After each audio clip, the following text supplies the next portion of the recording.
Welcome to the Garage Door Heroes podcast. I am your host, Robb Leishman, founder of Legit 5 Garage Door Marketing, and this is the place where garage door dealers become true heroes in their markets and businesses.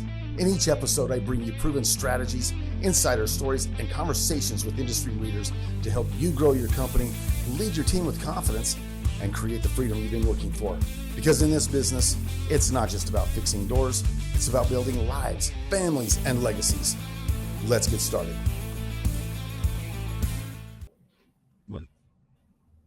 Right on. We are so excited today. Everybody, thank you so much. Everybody out in the Garage Door Heroes world, thank you so much for joining us and listening in, watching in today. Today's a very special day. I am honored to welcome back a very special guest, someone who really doesn't even need any introduction. This is his third time on the show, and I just want to thank him so much. You know, every conversation with Tommy brings incredible insights. And Tommy, thank you so much. Everybody, welcome Tommy Mello to the show. Thank you. Hey, appreciate being here, brother. It's gonna be a right good on. one. Right on. I think it will. And I appreciate you taking time out of your schedule, crazy schedule. I know everybody wants you on their podcast, and you've already got big shows of your own coming up. You know, next week is Home Service Freedom, and then the show that's meaningful to me is next month for you. Vertical Track. I've been to both of those expos and trade shows, and I'm telling you, and I tell everyone, be there.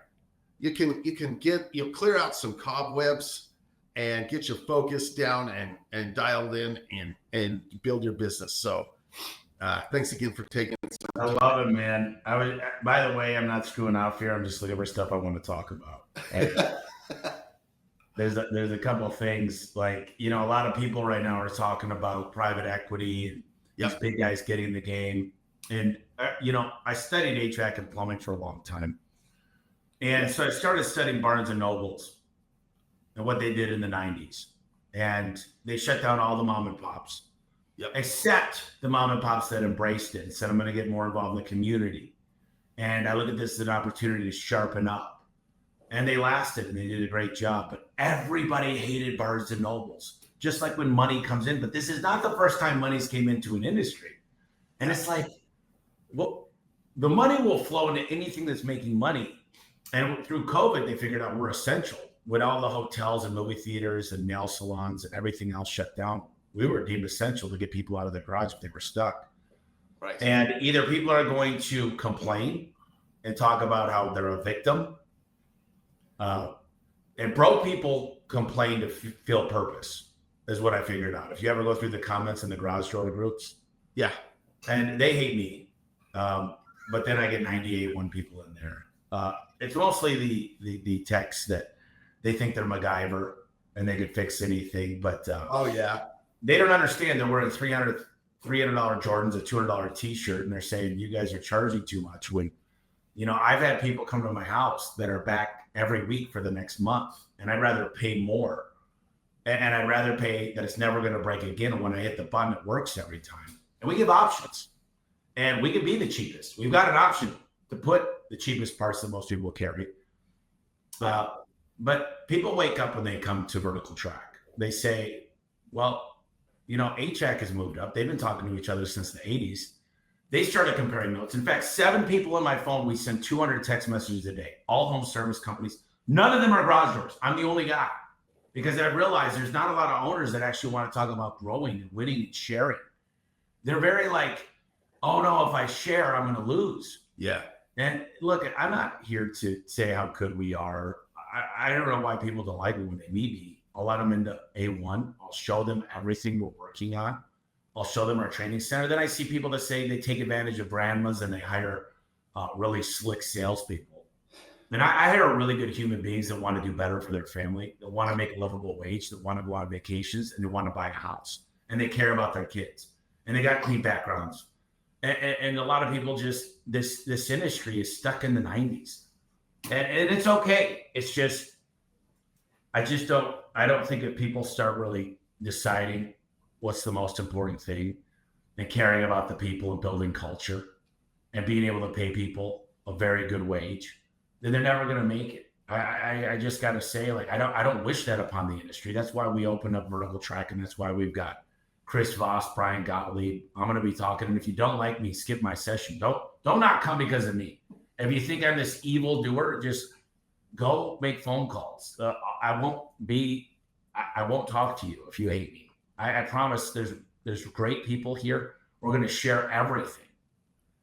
And because if you win, that doesn't mean we lose. We've got to elevate the industry, not just us, but a lot of great companies out there are starting to realize newer trucks is okay because of accelerated depreciation and because of what you can do for taxes. And they started realizing that we should give options, because if you're not giving options, you're giving ultimatums. Yeah. And they should realize that, man, hire people that you buy from, not just that do fix stuff. Hire people that smile and they'll play with the dog. And there's somebody you can trust if you got 2 daughters and a wife at home when they're entering your home. And there's just a lot. I guarantee whoever watches this, there's people rolling their eyes right now going, oh yeah, he thinks he's all that. I don't. I'm modest. Like, I love my mom and dad. I love my niece and nephews. I haven't let any success go to my head. I still go to work every day. This is a Saturday I'm on with you. I got a full day tomorrow too. So it's the truth, guys. If anyone listening, I follow Tommy. I read his emails. I read his posts. He does still love his mom and dad. He does stay grounded, and I think that we need to be looking for ways to be inspired to become what we want. I don't know what you might have done in the beginning stage of A1, Tommy, but most of us, we probably made some kind of a commitment to a significant other, a mom or a dad or a spouse, that, hey, if you'll follow me into this entrepreneurial journey, if you'll stick with me, I promise I will, whatever, take care of you, take care of your daughter, take care of your son, whatever it looks like. We said we were going to do this garage door business because we might have had some experience and some knowledge, but we felt like we could make it, and we wanted a way to provide for our family or our, whatever that looks like. And so I'm going to guess you did something like that, because you had, I know from your story and others talking, it was a leap of faith when you jumped into A1. Was it not? Well, I'll tell you, I knew exactly what anybody knows, which is absolutely nothing about business. I knew how to do an EIN number. I knew how to start an LLC. I knew how to get insurance. And I knew pretty soon how to fix garage doors. And you got to remember, I started in 2007. So, this is right before the housing crisis. Phoenix and Vegas got hurt the worst. So I used to have to talk to mom and dads that were like, we're giving the house back to the bank. Can you just make the door work long enough to get our stuff out, our kids' beds and their toys? And that was hard. Yeah. I mean, that's what I built the business on Craigslist. I mean, that's what I post in every day, 1,000 times a day. And so the first 10 years were practice for me. Right? Literally till 2017 was practice. I was always working 2 other jobs for the first 5 years. So till 2012, I was working 2 other jobs. And what I realized is most people, including myself, wanted it to be a living. I wanted to make a couple $100,000 a year. I didn't understand that I was building a business that was meant for more. I didn't realize that I needed to pay people great money. I needed to get people that were better than me at financing. What I mean by understanding org charts, balance sheets, income statements. Right. And so when I woke up is when I started my podcast, and I started talking to the elite of the elite. HVAC companies doing $100 million a year. And then I learned how to build a business that's worth something. Because a lot of people come to sell to us, they're curious about what they're worth. And I'm like, well, it's a multiple of your profit. And they're like, well, what about my database and all the hard years I've worked? And I'm like, well, no, it's great. And I understand you put blood, sweat, and tears into this. But if you talk to this is how companies sell in our space.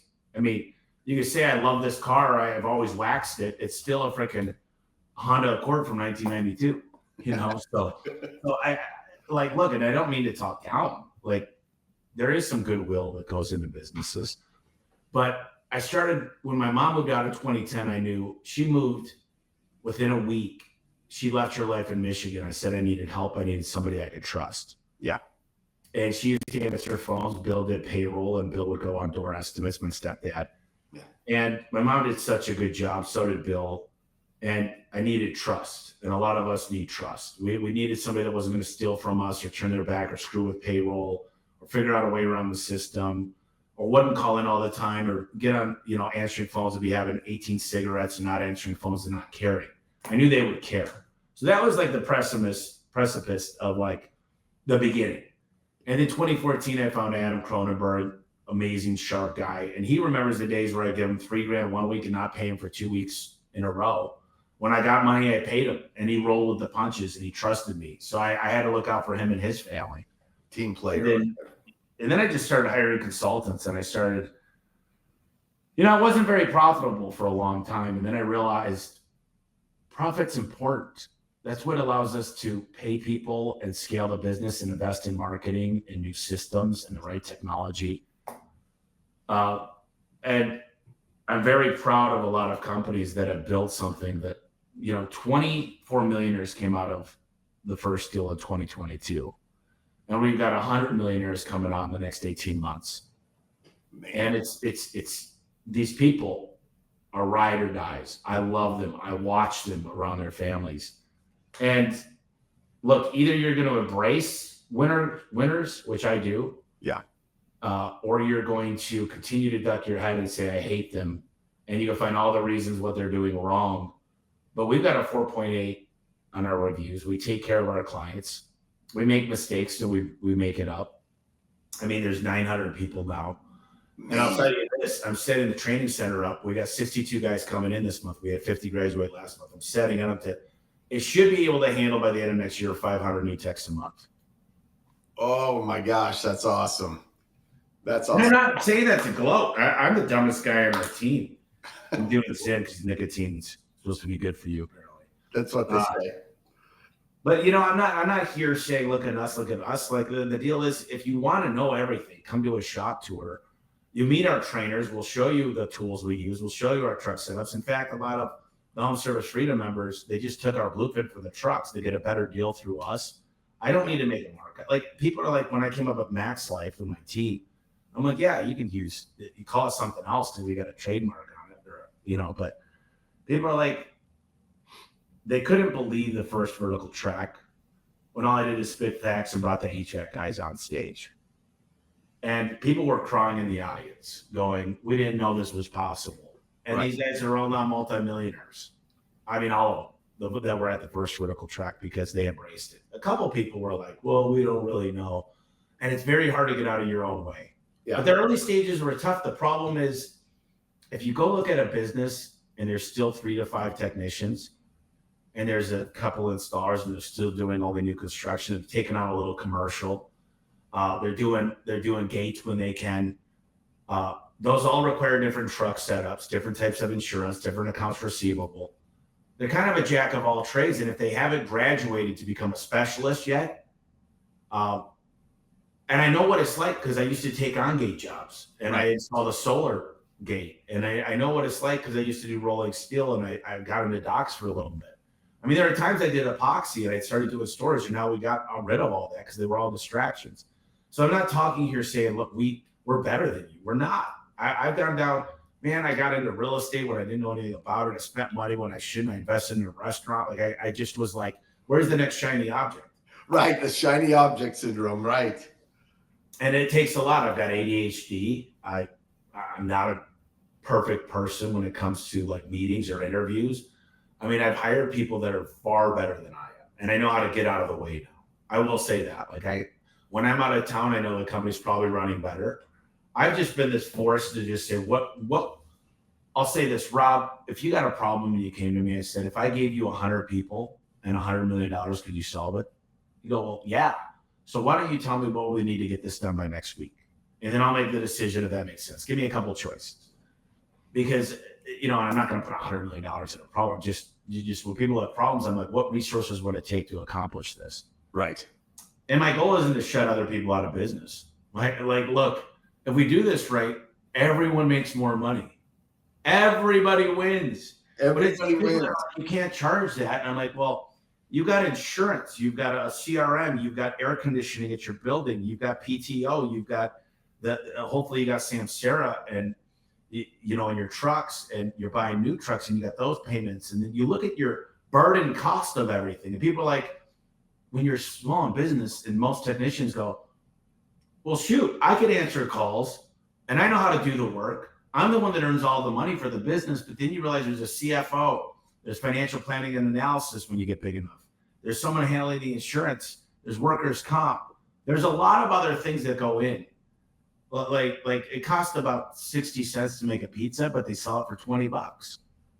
And by the way, they're not making $19 right and 40 cents. A healthy company's making 15%. But the owner is still making money. You should be paying yourself 6 figures. Yeah. And then the company still makes the 15%. And I think that's a misnomer. People, when I ask a lot of the garage door guys that come to these, I'm like, what'd you make last year? And it's the same of what they paid themselves. But you got to pay yourself, like any CPA, any tax attorney knows. If you're not paying yourself FICA, Medicare, all Social Security, all the stuff that comes out, you're literally, you're probably flying under the radar. But when you reach a certain size, man, they're going to come back for everything. You can't go bankrupt against the IRS. You can't. Like, you still owe them. So if you're not doing it right, and it costs money to do it right. It costs money to have nice things. When we moved into the building we're in now, it became a magnet for talent. And some people are still doing interviews out of their house or at a Starbucks. And that's okay. That's where I started. I went to Goodwill to fill up my first warehouse, like with old stuff. But I realized there's a better way. And I'm like, man, there's every billboard I see is an HVAC and plumbing company. Why can't we charge enough to afford billboards? Why can't we, be able to do TV and radio? Like, well, why can't we go to the best vendors and carry double Z bearing rollers and really give the customer the right stuff and have the latest Milwaukee tools? And you see these magnificent, huge buildings that are just, the guys are dressed up professionally. They show up on time with a smile. Yeah. They got the latest technology. They're sending a profile of themselves and their families on the way. And they go in there and they've got a complete system of sales that they offer everything, and the customer decides, and they can offer financing.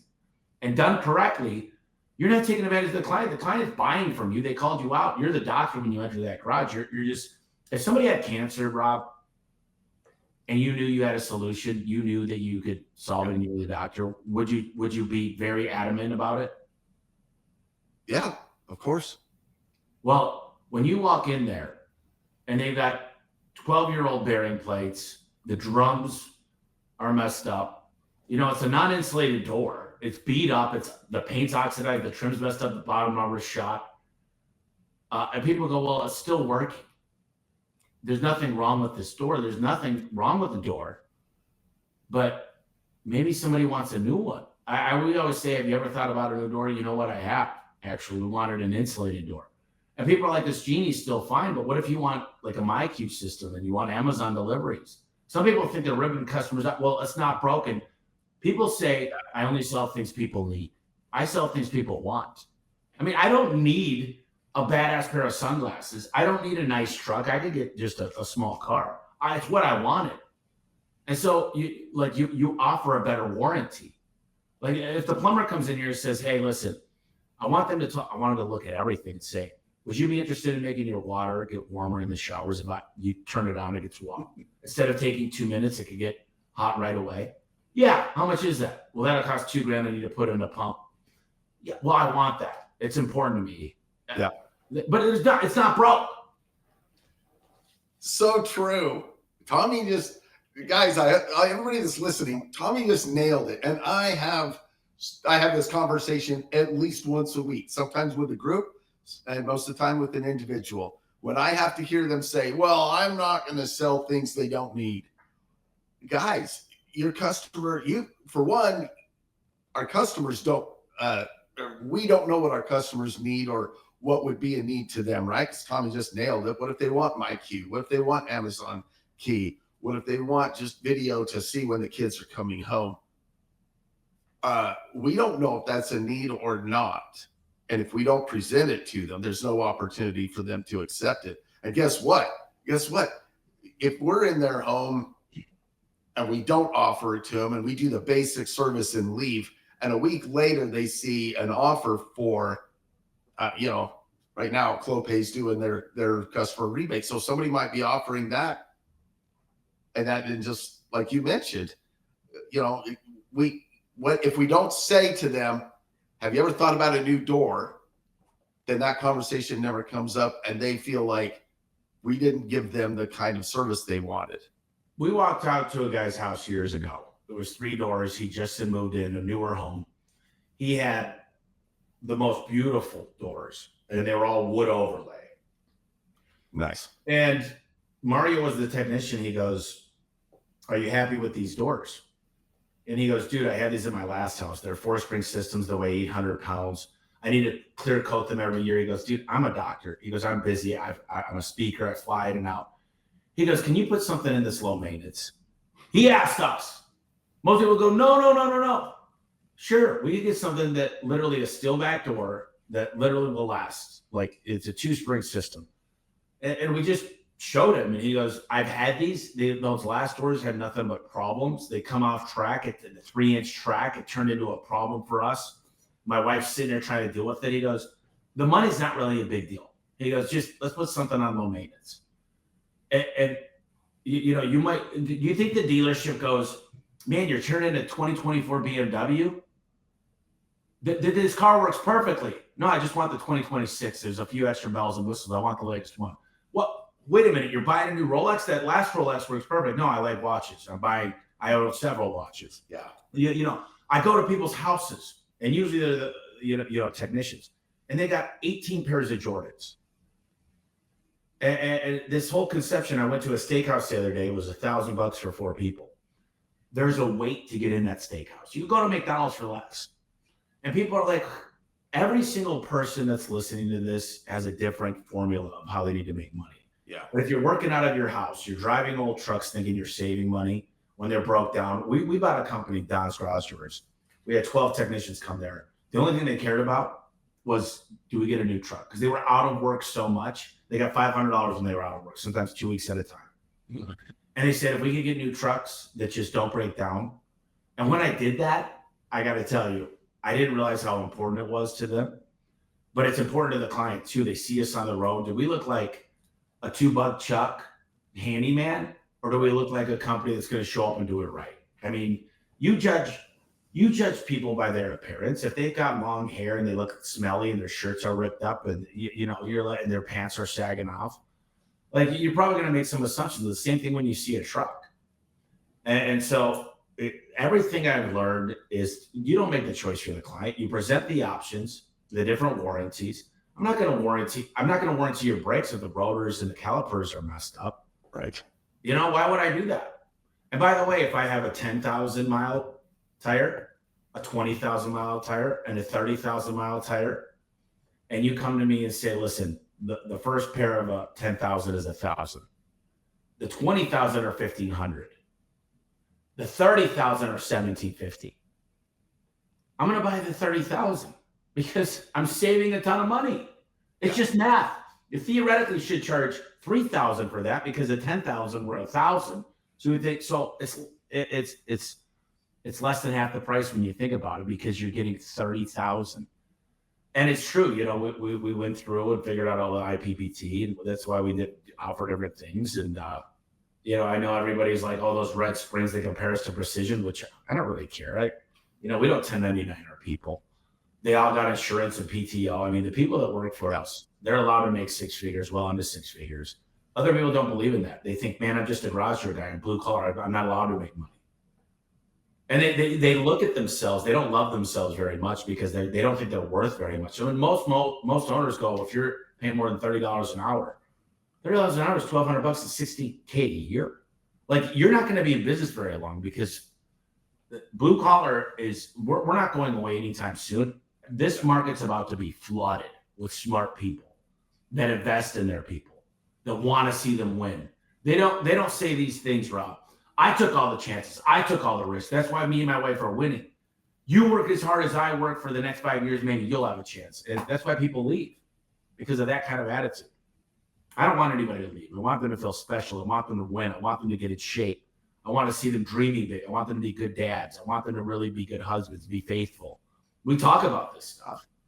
And whether you like it or hate it, it's think I'm a piece of shit, that's fine. Because I really don't care. Because what I've learned is jealousy comes in a lot of ways. And if I cared about what all these people think, I do care about what people think in my company. Yeah. I want them to think I'm a good person, that when I say I'm going to do something, I do it. And I do get frustrated when you say bad things about the company and you've never met us. But the haters are going to hate. If you ever go to the popcorn stand in the comment sections of these groups, I mean, you just know they're not going to get ahead because they're so worried about other people. They never look in the mirror. They're too busy pointing at here instead of here. Oh, that's true. That is true.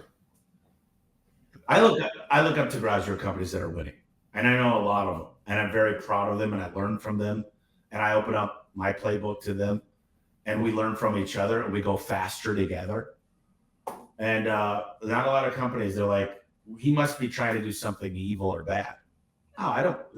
If you charged more, you'd probably still be less than us, and you can make more money. Why do bars always go to where there's another bar? When there's two great bars together, they both make more money. Exactly. Right here in Salt Lake, there's two bars owned by the same guy right next to each other because it works. But and you know, the high tide raises all ships. Incidentally, I encourage people when I'm talking with them, the smaller guys that want to become bigger. And if I mention bigger companies, I certainly mention A1 or the journey that has been A1. And it is a mental block for most guys. They look at something like your growth or what you are now, or now they view you as competition. And I'm like, hey, you know, what's great about them is you can raise your price now. There's not a company that hasn't called me after I went into their market and says thank you. Oh, it's my actually God. Better for us. It's done well for us. I mean, literally, like there were so many people that were like, oh man, I don't go slashing price to give stuff away. You know, well, look, what we realize is who our avatar is. They're not the person calling up saying I'm looking for a deal. Yeah. They say, I just want it done right. Come out here right now. You know, we have over 500 technicians. My clients want us out within an hour.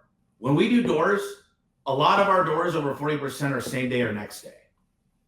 We work with our vendors to get these doors in stock, and they stock them for us. And those doors are guaranteed for us because we're a big client of theirs. And when you get to that size, they need you, we need them, and we got to win together. So, you know, we push our vendors so hard to make sure they get our guys in and out. You know, they're not out there just screwing off. They're out there making money. They make money when they're in the garage. And it's crazy to me that when you reach a certain size, the vendors start working with you in a whole new way. And they want to see you win. And most of the vendors we work with have said, dude, you did everything you said you were going to do. We doubted you. We thought this guy's a dreamer. And I'm like, you compared us to GDS and to Precision. And there's a lot of good Precisions out there. There are. It's a franchise. And there's great owners that do it the right way. So anybody that says Precision is bad. It's so funny to me. It's so fun. Like, you go to the store now and you're paying just so much more. I mean, look, $1 today, they printed 40% of the currency last year.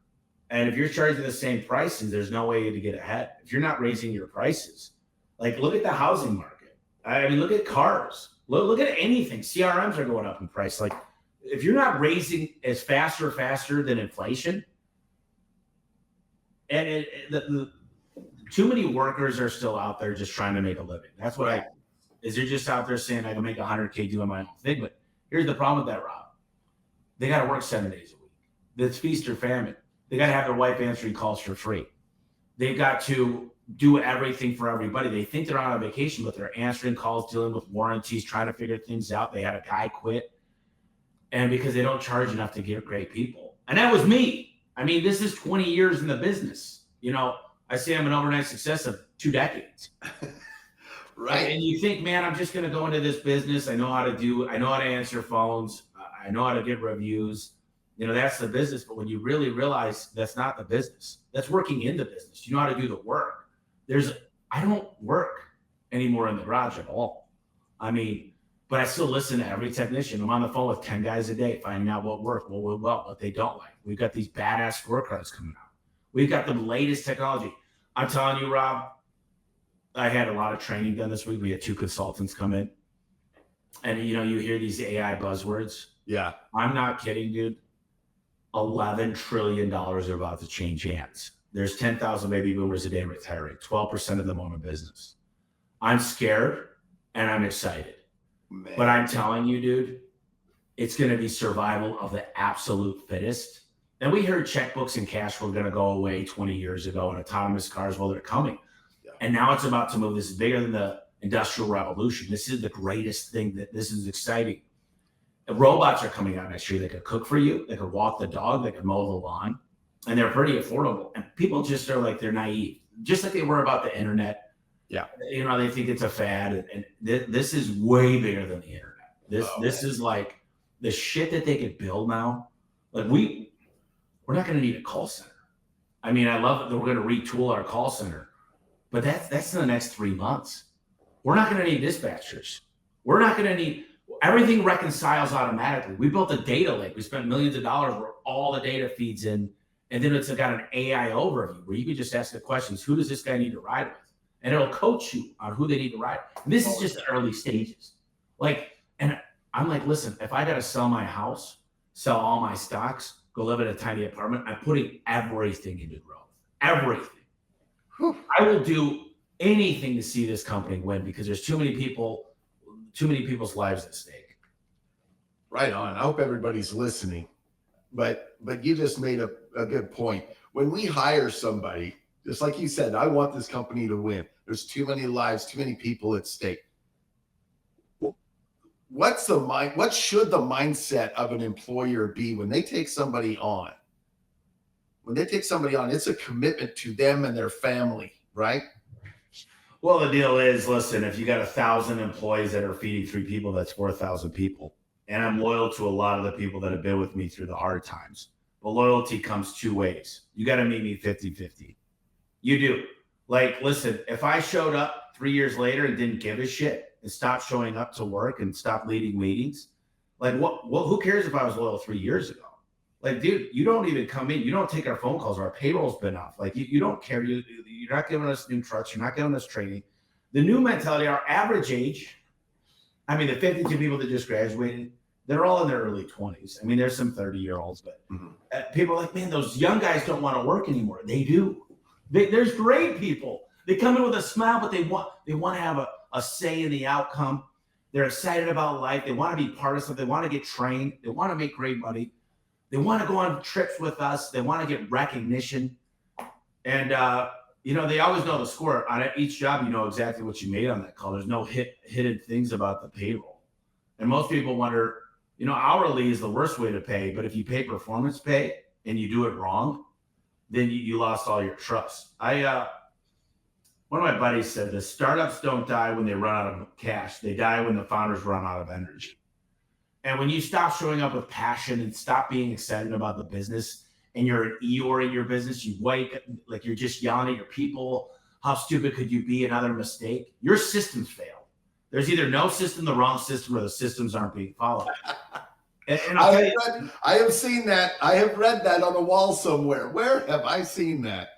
It's at our shop, yeah. And our shop is beautiful, but it's only going to last until 2027. We're going to have to move into something way nicer because I realize that it attracts great people. Our training center is amazing, but it's got to become 10 times better. I don't get comfortable or complacent.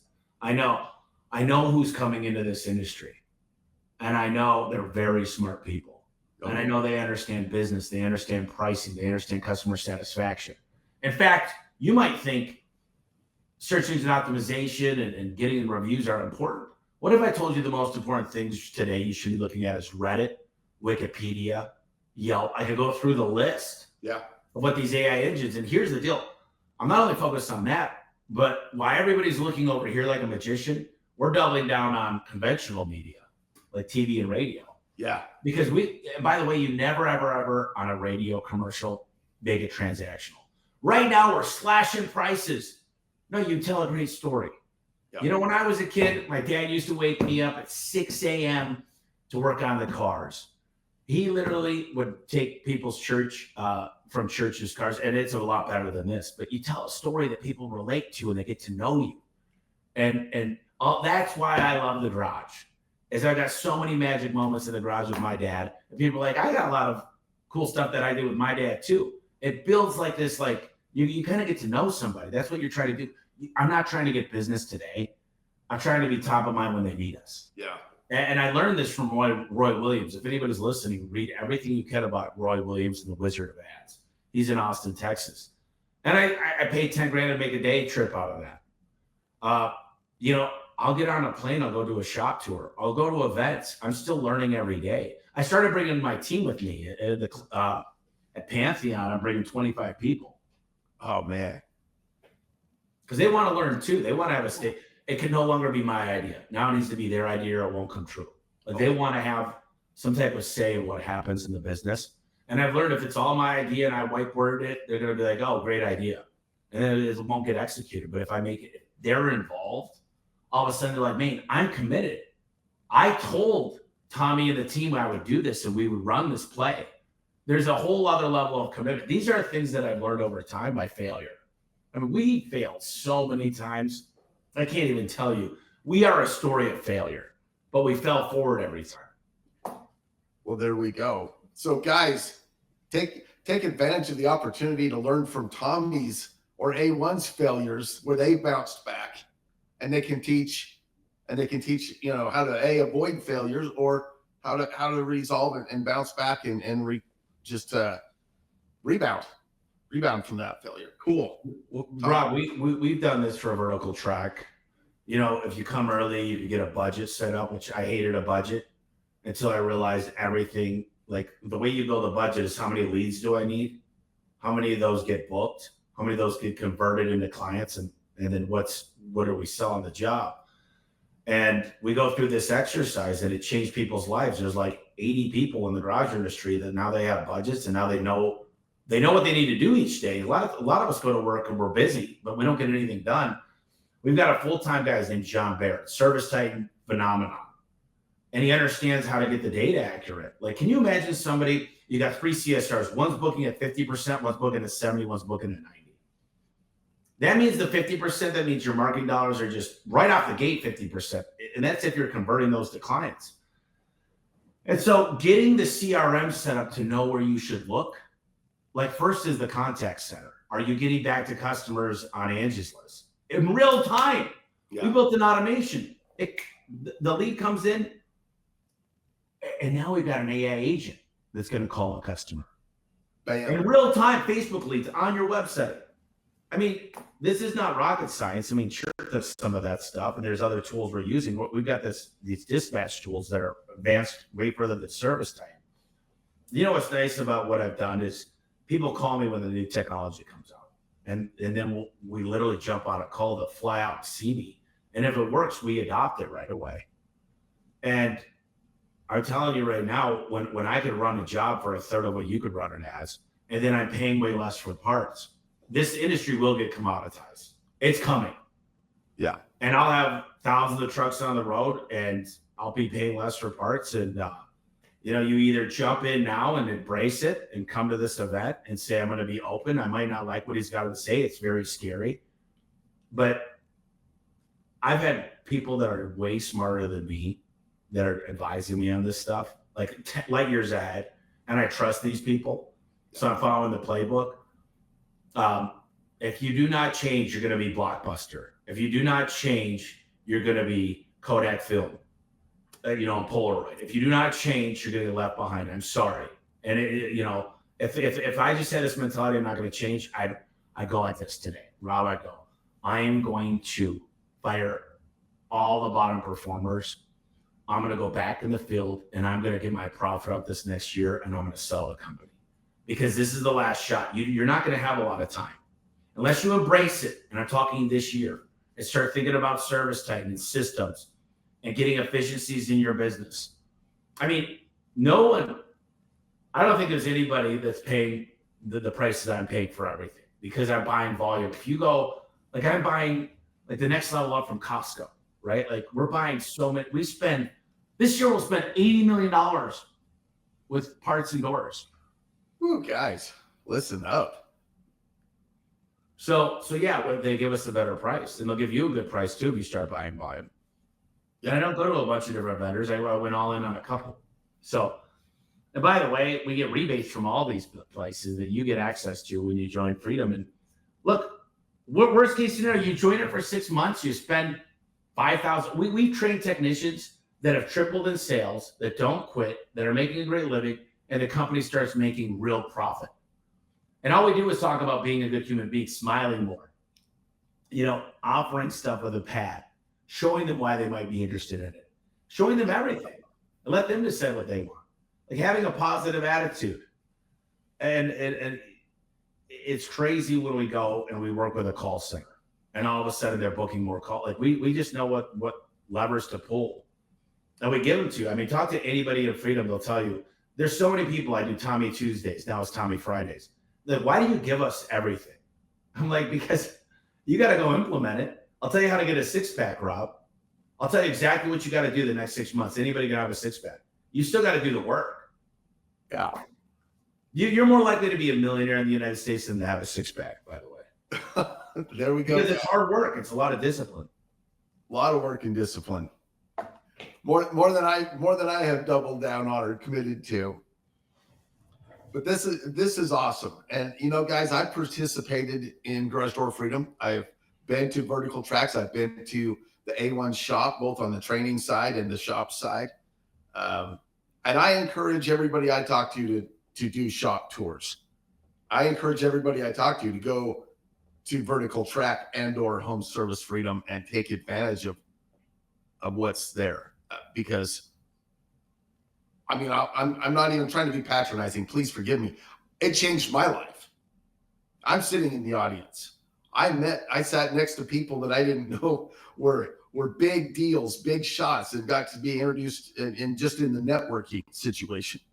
Hey, you got a lot of great people on the podcast, and they're super intelligent. They're great connections. I mean, listen, some people might be listening going, dude, I don't even know where to start. There's all these things they're talking about, looking at pricing, insurance, new trucks, manuals, standard operating procedures, getting the right stuff set up in service type, call booking rates, conversion rates. I mean, there's a lot. The great news is when you come in, we basically diagnose where you're at and we go to the biggest hole first and we fix it. And all of a sudden you start making a ton more profit. Then we go to the next one. And it's not rocket science because we've already laid down the foundation. And every single company needs a different prescription. And we just figure out, we diagnose the person, diagnose the problem in the company. And we're like, well, if we fix this, then what do we get out of it? Well, I'll tell you this. There have been chats, with the CFO, like, oh, this doesn't make very much money.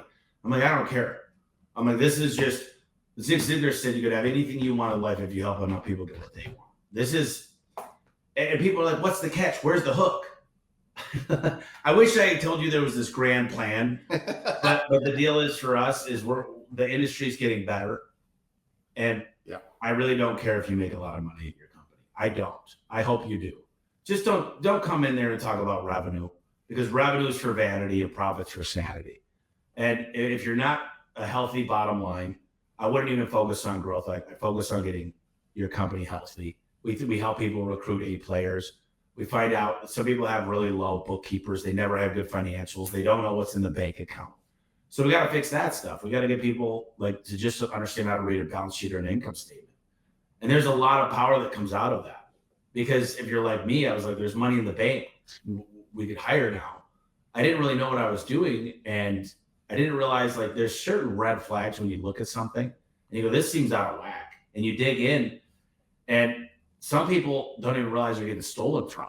And when you get these things, it's almost like going to the doctor. You don't want to go, but if you find it early enough, you're like, man, if I didn't go, I could be dead now. And it's not fun learning about these problems until they get fixed, and they get fixed quickly if you're focused. Ruthlessly prioritize.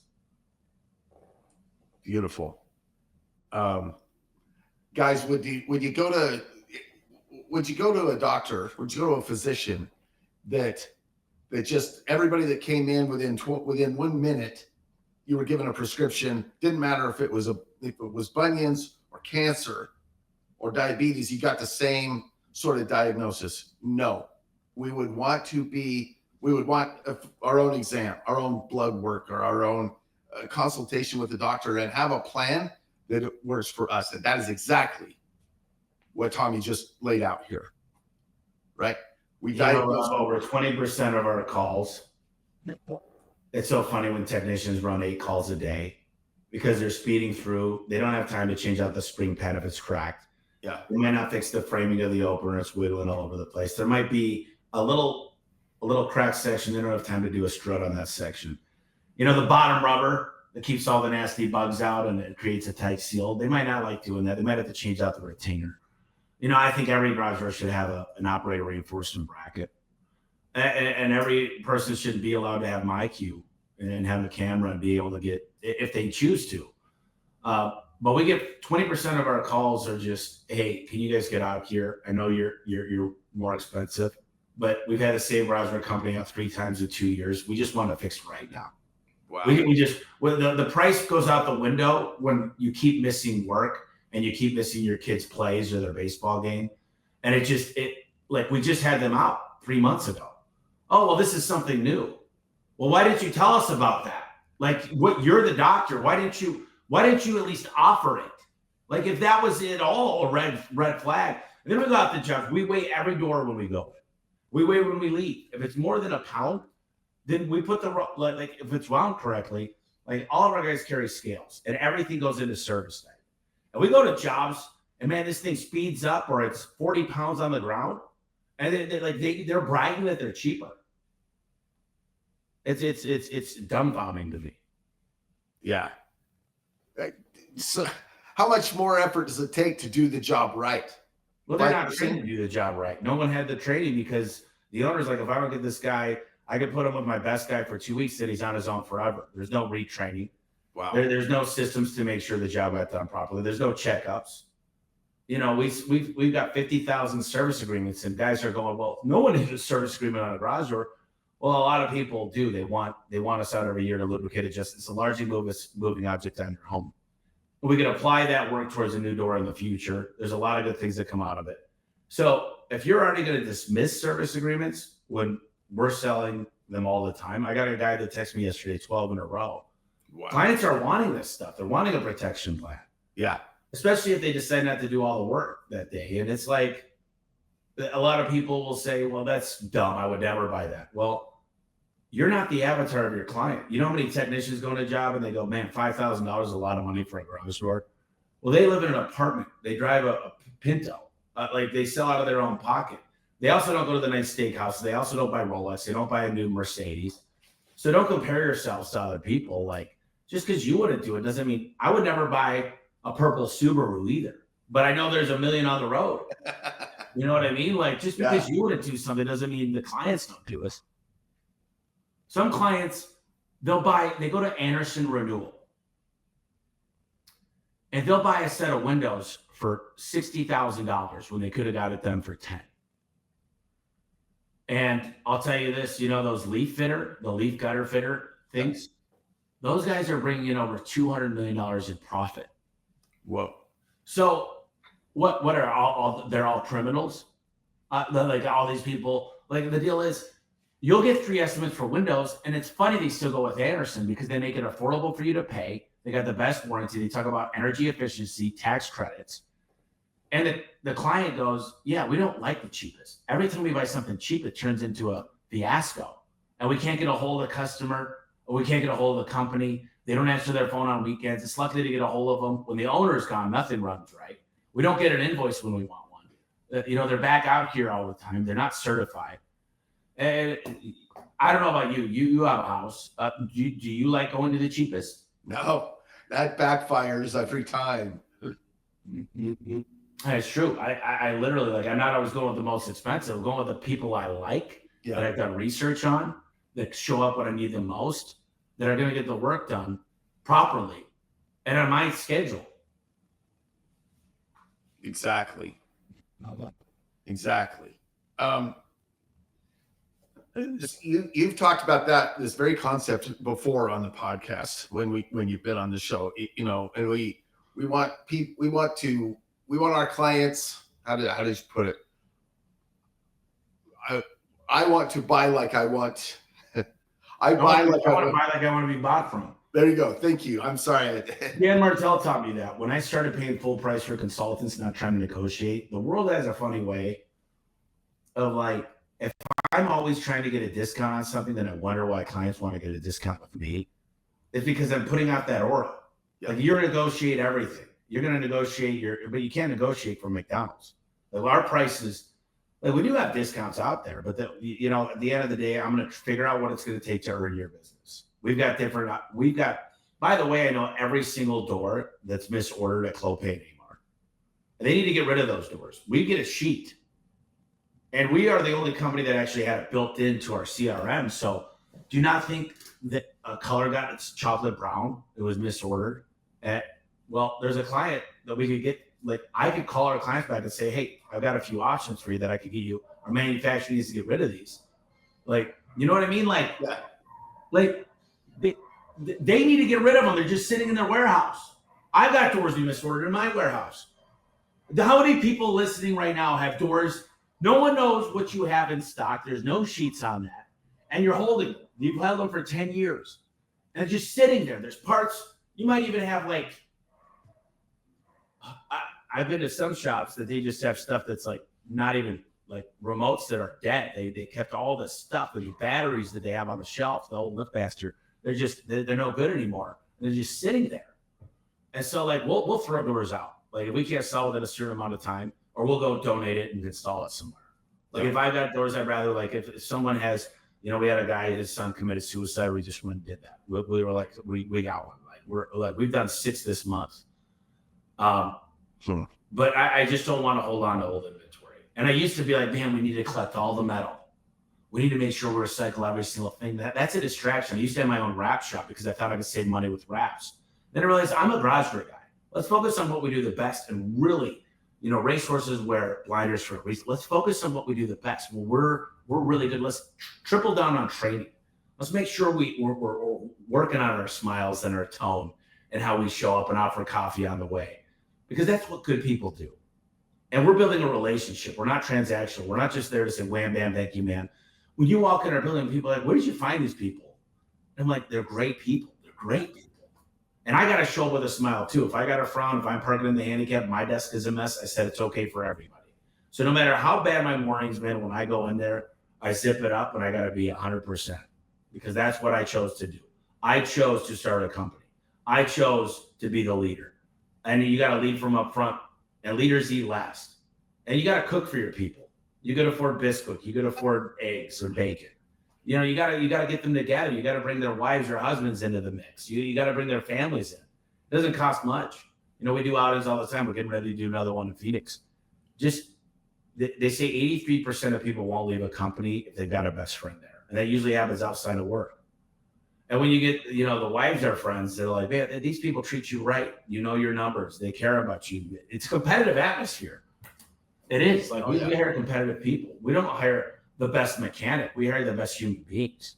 The best human beings, they learn the work very quickly. The problem is most people are looking for great people to work with their hands. Like, if you were a mechanic, you're great. I look for people that just learn quickly, that smile, that tell a great story, that make eye contact, that shake your hand, that care about themselves, that love themselves, that care about their family. And you wonder why I can't find good people. Well, you don't pay shit. And you look at your place when you walk in. There's spider webs, the floor's a mess, there's a coffee stain. You know what I mean? And I get it. Trust me, I started there. I didn't know that was important for people. And I'm like, it's just a job. But no, this is a career. I want them to stay. I want them to win. I want them to build wealth for their family. Right. We want to build a culture, build a company, build a business where everybody wins. Everybody's got to win, and guess what? There's going to be someone that walks into this business in the next few years that can run it better than me. And I'll step down and I'll figure out another position within the company, because I don't have that much pride. If someone could run circles around me, it's better that I put that person in charge, or at least a president. I don't care about CEO. I'll always be the founder. You can't take that away. But I want the best for the people. So if somebody's like, man, I know how to build this thing quicker. Stay out of their way. Like, let them come in and do it. Get out of the consultant's way.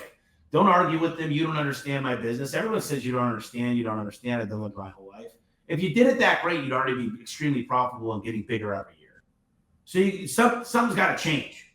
Like, we got to admit something's got to change. If you know so much and you've done this so long, and you're not extremely profitable and growing month after month, then you don't know. You gotta ask for help. I ask for help all the time. I'm like, please. I'm very humble when I ask for help. I'm like, please help me. Yeah. Like, man, I need your help, and I'll stay out of the way. I'll listen to what you have to say. I'll do the work. I'll implement quickly. And it got hard to be like that because I'm like, I've got experience. I've made a lot of mistakes, but now I'm like, this is your specialty. You've done this. You got to prove a track record. And now I got people I can call that'll give me the right advice. And if they don't know it, they'll give you the right person. You know, if you look at Upwork or Fiverr's kind of archaic, but you can find somebody that can do project-based things and do it very quick and efficient, and they're affordable. And so I asked for help. I mean, literally, there's no time that I remember in the last 5 years that I haven't had at least 5 consultants working on the business. And some of them are for me. Some of them are for Luke, our COO. And we get help. We go to trainings. You know, we ask our vendors to come out and train us some new stuff. We ask them to say, how do we become better for you? Like, well, what are your goals? How do you make your bonuses? How do we help you win? What do you need us to sell that you get a higher profit margin in? Teach us how to sell those. We fly guys to Clopay and Amar plant all the time. That is so huge. I mean, we've got 50 guys that came back in the last month for either Amar or Clopay. And I just was at Chamberlain in Chicago. Man, asking for help, expanding our knowledge and education so we can do a better job. I mean, this is huge. This all comes down to a culture, right? And I know you preach culture. I know that you work on culture. Culture used to be a 4-letter word. I was like, what do you mean culture? People are stealing from me. They're on a cigarette breaks and trucks are breaking down. Our insurance got canceled like a merely baked payroll. You want to talk about culture? And then I realized if you don't plan your culture on purpose, it'll build itself. If it's negative Nancy and you got these guys that are cancer saying, you know, don't do it that way. This way's faster. Slip the cable. Then the guy loses a finger. You know, you really got to build it intentionally. And it's really hard when you're barely getting by. That's why I say be priced right and teach your people well and train. Because when you're making some profit, you can actually start doing nice things. You can get a nice coffee maker. You can start buying newer trucks. You can start carrying better equipment. You can start buying tools for your guys. And look, you got to start somewhere. But it starts with, you know, Ellen Rohr. She's got a good book called Where Did the Money Go? Where did the money go? I thought I was making money. We did $3 million this year. There's not a lot in the bank. And then the owner, you find out he's got his wife on payroll, his daughter on payroll. They're putting in trucks, the country club. Holy crap. And that's okay, by the way. I'm not against that. I mean, you're allowed to do that as a business owner, but you know, where's the money for the business? Like I always put it all back in. I mean, that's why I worked 3 jobs for so long. I had 2 other jobs in this job. And, you know, thank God I put into my Roth IRA and it did good things along the way. So, I mean, I had something to lean back on. But, yeah, where did the money go? And she, you know, Alex Hormozy, if people are fans of him, he goes, you know, Dan Kennedy once said, charge a higher price as you could without smiling when you give the price. Like, this is what the smartest people in the world are saying. You know, Elon Musk, you think he's charging cheap for the internet, but he gives it away to countries for free. He's actually a philanthropist, and some people don't like his name. But, yeah, you know, you could talk to, you invest in the culture and training and people, and it comes back tenfold. And I know a lot of people I have a lot of people saying, hey, if you start a garbage truck company, I'm going with you. And I'm not really proud of that because I wanted to be loyal to the company.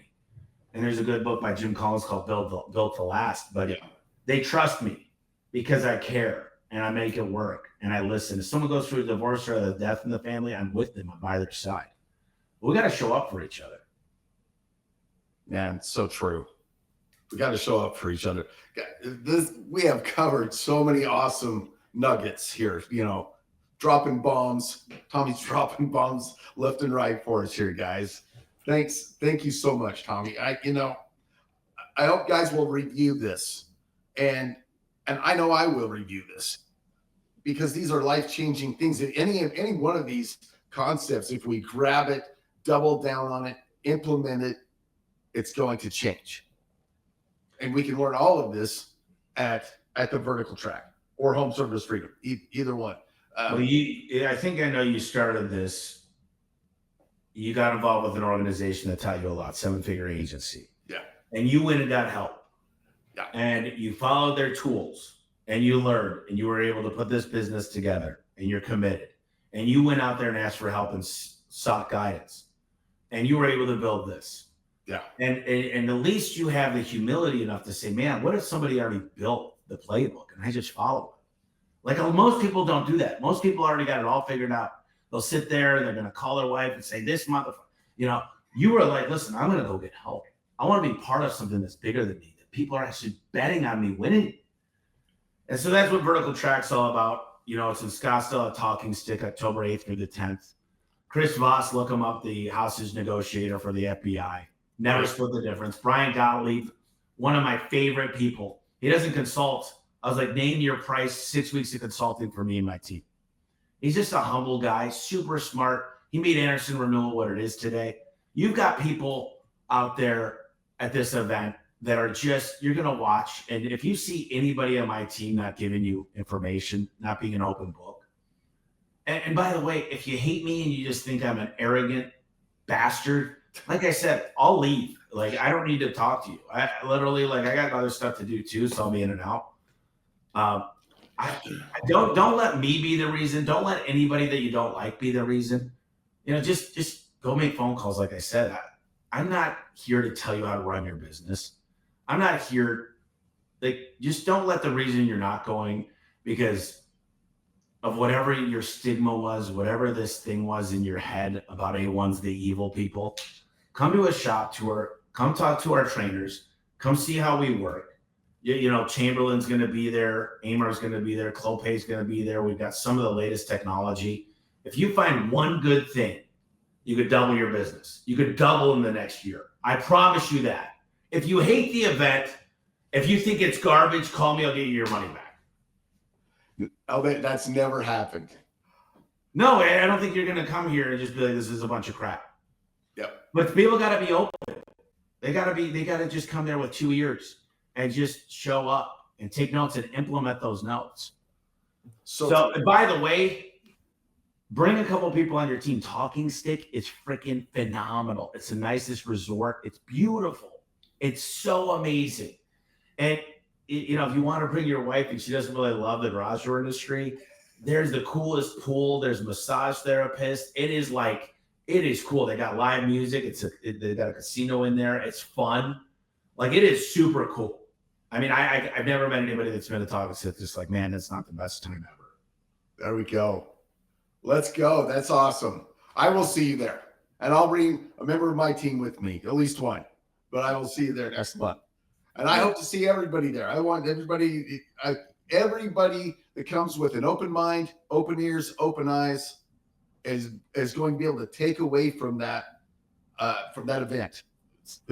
At least one. And I'm going to learn a lot too. I'm going to be talking to people. I've talked to people with 5 trucks and have learned so much. So many things we missed. That's a David and Goliath, man. I talked to somebody, they're like, man, I figured out something how to do this. I figured out this. Or I called Liftmaster and I got higher up on their store locator. Or this is what's coming out. Or the IDA taught me this. Or whatever it is, we learn from each other. I mean, that's what's so great. If I give everything I've got, and 5 people give me something, we all win together. Bam. That's true. That's true. And I'm gonna reference Tom Howard when he was on the show, and he was talking about some of your pivotal points and some pivotal points for him. He said, we do shop tours, we do interviews, we meet people in other industries. What was successful in HVAC? What was successful in roofing? And we brought it home to make it successful in garage doors. But that requires an open mind. That requires someone to go, what can I learn from you? They may not be in my trade, but maybe nobody in my trade is doing it. Or, if they've been bad mouthing the big players, the big dogs, their biggest competition, here's a chance to look on the inside and see what A1 is doing. And A1 will share it with you. I promise. I've been there. I have stood next to Tommy while he's sharing secrets. I have walked through the shop and looked at the back of the truck and went, holy cow, they are opening. They're open to everything. And guys, you can learn and grow. We don't have secrets, man. I'll tell you exactly what we're doing, how we do it. I mean, look, what works for us today wouldn't have worked 10 years ago, but I know what needs to happen. You got to get your call center booking every call. You need to have the right marketing. You got to be getting reviews on every job with a picture in it. You got to have an organized truck and inventory systems. You've got to figure out how to get your conversion rate up. You got to figure out how to get leads. And guess what? He who can pay more per lead will win. So unless you're booking the calls and converting those into the clients and offering everything, it's really hard because you don't have the marketing dollars. It's not a very complicated formula. And people say, well, how do you get all these leads? Well, there's a lot of ways to get leads, but you got to stay consistent. You can't do radio for a month and expect the phone to ring off the hook. My mentor, Dan Martell, said a lot of people do stuff out of vanity. They like to hear themselves on the radio, but the radio ads suck. So we got coaches that came in. Like I said, I went to Austin. I've read a lot of books. I've literally called the guys that are winning. I've got access now. And then I share it all. You don't have to spend millions and millions and millions of dollars. Like, I just give it to you. Man, you guys are awesome. You really are. Even in the seat that I am in, I appreciate so much from A1, Garage Door Freedom, your whole organization, your Elisa, Crystal, yep, John, you got Luke, and all of my managers are going to be there. We got technicians going to be talking. Like, this team cares more than anything. They're amazing people. Like, they'll come out to your shop and work with you. And when the lights turn on and the eyes get big and you do the work, you're going to start making more money. You're going to start having more fun. You're going to enjoy going into work on Mondays again. Some of us lost that. And it doesn't have to be that way. There's another way. And we don't have all the answers, I promise you, but we've got some pretty good key insights. There we go. We don't have all the answers, but we've got some that are going to change your life. And it's true. It's true. I have met Bree. I have met Crystal. I have met so many people on the inside. And that organization is there to share and help. And you don't have to be an A1 company. You don't have to, they don't even ask you if you're a part of Garage Door Freedom before they share things. We'll share. It's hard because we're not in commercial. We don't do a whole lot of new construction. So I don't have a lot. If you're like all commercial, it's tough because that's just different. It's accounts receivable. It's welders. It's scissor lifts. It's not something that we specialize in. And if you do new construction, if you're doing new construction, you probably got a lot of service work too. Yeah. Because you put doors in for a long time and you can learn something. But ultimately, it really is for residential garage doors. And that's where you get the most knowledge from. Yep. That's my strike zone too, where I help people is residential service, repair, installation. I think that's a great place for people to be. So, guys, we have kept Tommy here longer than he intended, and I know he's super busy. And Tommy, thanks again. Thank you for coming on and inspiring people and being part of our show. Can't wait to see you in about 5 weeks, I think we're looking at now. October 8th through the 10th. It's going to be beautiful out here. It's going to be fun. And, if you want to bring multiple people, we'll work with you. Like, look, there's not a lot of companies that are going to, we got a couple hundred seats. There's just not a lot of companies that are like, they can't afford to take the time off of work. They're like, that's the scary thing, Rob, is there's a lot of people that should be here, but they can't make it work. I understand family obligations and stuff, but like, if you leave the shop, it won't run. Man, I would figure out a way to get here for a couple of days, because that doesn't end. It doesn't get any better. You get stuck in this trap, and a year goes by, 2 years go by, 3 years go by, and then you're stuck in a prison. And so that's all the more reason to be here. But I really appreciate you doing this. You got a big heart. I love what you're doing. I know you're out there to help people. You're not somebody taking advantage of people, and that's important. So Thanks, man. Thanks for having me on. Thanks a lot.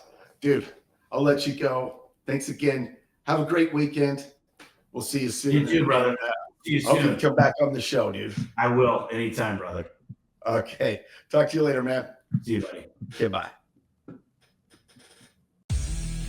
Thanks for listening to the Garage Door Heroes podcast. I'm your host, Robb Leishman. If you got value today, hit subscribe and share this with another Garage Door Hero you know. This show is brought to you by the Legit 5 Garage Door Marketing Team, helping garage door companies grow and dominate their markets. Until next time, keep growing, keep leading, and keep winning.